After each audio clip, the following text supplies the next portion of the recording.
Hello दोस्तों, स्वागत है आपका एक नए क्लास में। जो बच्चे थर्ड सेमेस्टर में है, ठीक है, उनके लिए एक बहुत इंपॉर्टेंट डेरिवेशन आता है, relation between electric field polarisation and electric displacement vector sir. ठीक है, तो ये बहुत ज्यादा इंपॉर्टेंट है। पूछा क्या जाता है आपसे, जरा हम आपको सरल भाषा में बताते हैं।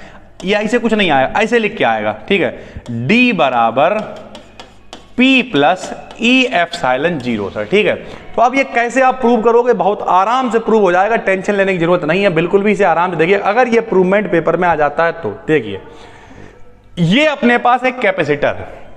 कैपेसिटर क्या होता है? संधारित्र होता है। संधारित्र क्या होता है? जिसे हम लोग आवेश यानी चार्ज देते हैं। ठीक भाई,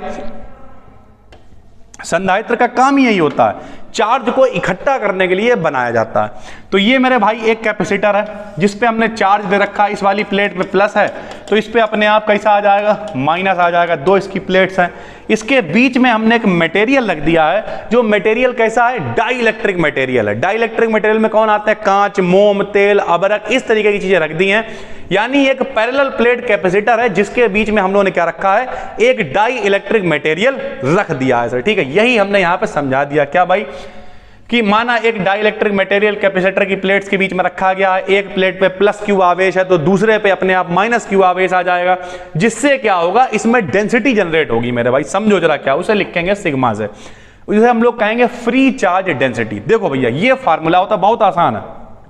इसकी पीडीएफ हम अभी ही डाल देंगे टेलीग्राम पे। टेलीग्राम पे जाके सर्च कर लो, BDKDN BSc मिल जाएगी सर। ठीक, देखो भाई, दो कंडीशन है। सबसे पहले क्या है?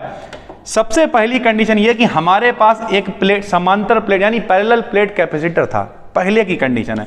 इस समय कुछ E का मान रहा होगा, फिर हमने क्या किया? बीच में एक पट्टी रख दी तो कुछ मान चेंज हो गया होगा, मान लिया E डैश हो गया होगा। तो हमें क्या करना है? हमें परिणामी यानी रिजल्ट क्या हुआ, रिजल्टेंट क्या है, वैल्यू, वो निकालनी है।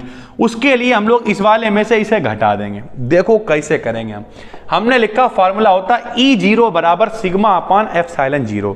E0 का मतलब यह है कि जब भैया बीच में कुछ भी नहीं रखा हुआ तो हमने उसे E0 मान लिया। ठीक, जब रख दिया है तो हमने उसे EP मान लिया। अब हमने क्या किया? E बराबर परिणामी निकालने के लिए जो पहले बिना कुछ रखे ये था, रखने के बाद ये था, इसमें से इसे घटा दिया। इसका मान सिग्मा अपान एप्सिलॉन 0, इसका मान लिया सिग्मा P अपान एप्सिलॉन 0। एप्सिलॉन 0 को कॉमन निकाल लिया, कॉमन आया तो गुणा होगी, इधर आ जाएगा। E एप्सिलॉन 0 बराबर सिग्मा माइनस सिग्मा P हो गया। सिग्मा माइनस सिग्मा P ऐसे लिखा रहने दिया सर। सिग्मा P को ही हम लोग P भी ले, अभी देखना क्या करने वाले हम। E एप्सिलॉन 0 ऐसे रहा, सिग्मा ऐसे रहा, सिग्मा P को ही हम लोगों ने P लिख दिया। ठीक, अब उससे फायदा क्या हुआ भैया? P को इधर ले आए तो E एप्सिलॉन 0 प्लस का P बराबर सिग्मा रहा। समीकरण बना ली हम लोगों ने एक।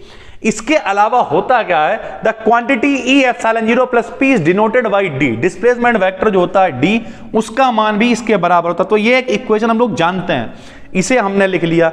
दोनों इक्वेशनों को बराबर कर दिया। जब दोनों इक्वेशन को भैया बराबर करेंगे तो क्या आएगा बताओ? D का मान और सिग्मा का मान बराबर हो जाएगा। तो हमने लिख दिया D इक्वल्स टू सिग्मा। हमें ओवरऑल ये वाला प्रूवमेंट चाहिए है। The quantity E epsilon 0 plus P is denoted by किसके बराबर होता है? D के। तो देन इन वेक्टर फॉर्म इस वाली पूरी क्वांटिटी को हम लोग D के बराबर लिख सकते हैं। यही प्रूवमेंट आपसे पूछा जाएगा मेरे भाई। ठीक है, D क्या है? डिस्प्लेसमेंट वेक्टर है। E क्या है? इलेक्ट्रिक फील्ड इंटेंसिटी है। इन्हीं के बीच में भैया रिलेशन पूछा जाता है और ये आपको पता होना चाहिए सर। ठीक है, बिल्कुल सर। तो रिलेशन बिटवीन क्या है? Electric field polarisation and electric displacement vector. तो उम्मीद करते हैं आपको ये डेरिवेशन समझ में आ गया होगा। बिल्कुल आसान है।